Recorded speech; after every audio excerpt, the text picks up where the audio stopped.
ஆனா எல்லாம் மாப்பிள்ளை வெடி செட்டாட்டு இருக்குங்க. ஆனா அதாவது கல்யாண மாப்பிளை மட்டும்தான் பட்டு வேஷ்டியில கலக்கணும்னு கிடையாது. ஓகேண்ணா. நம்ம செந்தூர் டெக்ஸ் வந்தா அனைவருமே மாப்பிளை தான். என்ன சொல்றீங்க? 40 ஆனாலும் 60 ஆனாலும் மாப்பிளை தான். அந்த அளவுக்கு நம்ம பட்டு பட்டு கட்டுனா எல்லாம் மாப்பிள்ளை தான். கட்டணம் எல்லாம் மாப்பிளை தான். நம்ம சூப்பரா இருக்கு. அதுக்காக செந்தூர் டெக்ஸ் உள்ள வரீங்க, சங்கமத்துல இணைக்கிறீங்க. ஓ ஜவுளி சங்கமம். ஆமா.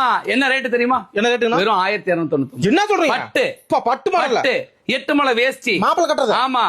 மாப்பிள்ளை கட்டுறதுல இது ஹெவி ஸ்பெஷல். வெளியில 5000 கலரு உங்களுக்கு என்ன கலர் வேணும்? எல்லா கலர் இருக்கு. அந்த கலர் நான் போட்டு தரேன். கடை ஃபுல்லா கலர்ஸ்ல இருக்கு. நம்ம கடையில வந்தீங்கன்னா கலரா தர முடியும். கிளட்டாட்டம். அதாவது ஒரு காலத்துல வந்து ஒயிட் கோல்டு தான் இருந்துச்சு. ஆமாண்ணா. இன்னைக்கு நம்ம கலரை கொண்டு வந்து நாம தான். செந்தூர் டெக்ஸ் எங்க பாத்தீங்களா? நம்மளுக்கு முதல்ல அறிமுகம். ஆமாண்ணா. வேட்டி சட்டை பாத்தீங்களா? இப்ப இந்தியாவுக்கு அறிமுகம். அது இந்தியாவுக்கு அறிமுகம். சூப்பர். நல்லா அள்ளிட்டு போறோம். ஆமாண்ணா. பட்டு ஜவுளி பாத்தீங்கன்னா செந்தூர் டெக்ஸ்ல வந்துட்டீங்கன்னா அவ்வளவு அருமையா எடுத்துட்டு போயிடலாம். கடையும் பாருங்க, கடலாட்டம். ஆணுகளே தனி கடல். அதான் ஜவுளி சங்கமம். ஆண்களுக்கு தனி, பெண்களுக்கு தனி. கடை இருக்கு. சேலம் மாவட்டம் இளமலை வரைக்கும் சரவண ரோட்ல 2 கடை தள்ளி சந்துக்குள்ளதான் 3 அடி சந்து தான் நம்மளுக்கு கேப். ஆனா ஜவுளி கடலே பார்க்கலாம். வரணும். நம்பி வரலாம். நன்றிங்கண்ணா.